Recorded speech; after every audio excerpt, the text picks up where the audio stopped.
بسم اللہ الرحمن الرحیم ایاک نعبد و ایاک نستعین۔ جیسا کہ روز اول سے ہم لوگ اپنی تشویش کا اظہار کر رہے ہیں کہ عمران خان صاحب کو بحیثیت سابق وزیر اعظم اور بحیثیت پاکستانی شہری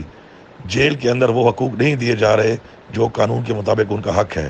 کل سیشن جج شفقت اللہ خان صاحب کا دورہ ہوا ٹک جیل کا، اور اس کے بعد انہوں نے ایک آفیشل رپورٹ دی ہے جس پہ انہوں نے اس بات کی تصدیق کی ہے کہ عمران خان صاحب کس حال میں ہیں، اور ان کا جو واش روم ہے اس کے اوپر بھی کیمرہ لگایا ہوا ہے اور پرائیویسی واش روم تک بھی نہیں ہے۔ تو ہم اس کی مذمت کرتے ہیں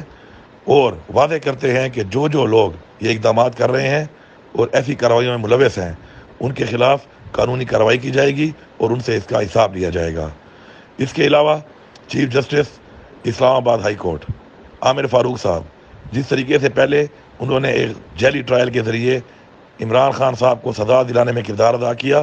اب وہ اس کیس کے اندر آرٹیکل 10A کے مطابق عمران خان صاحب کا حق ہے کہ وہ اپنا کیس کسی اور جج کے پاس لے جا سکتے ہیں، لیکن نہ تو وہ یہ کر رہے ہیں اور ساتھ میں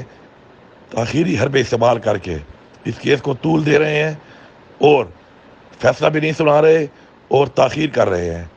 تو ہم یہ واضح کرنا چاہتے ہیں کہ یہ ایک بہت بڑا سوالیہ نشان ہے پاکستان کی آزاد عدلیہ کے اوپر، اور ہماری اپیل ہے سپریم کورٹ آف پاکستان سے کہ وہ اپنا کردار ادا کریں اور اس کے اوپر اپنا ایکشن لیں، اور ایکشن لے کر عدلیہ کی آزادی کے اوپر یہ جو ایک سوالیہ نشان ہے اس کے اوپر اقدامات کریں۔ ساتھ ساتھ ہم انشاءاللہ جوڈیشل کمیشن سے بھی رابطہ کریں گے اس کے اوپر، اور انشاءاللہ اپنا حق لے کے رہیں گے۔ عمران خان صاحب کا یہ پیغام ہے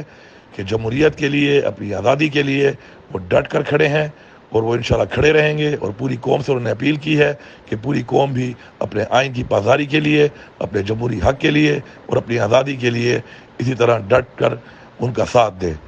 آپ سب کا بہت شکریہ۔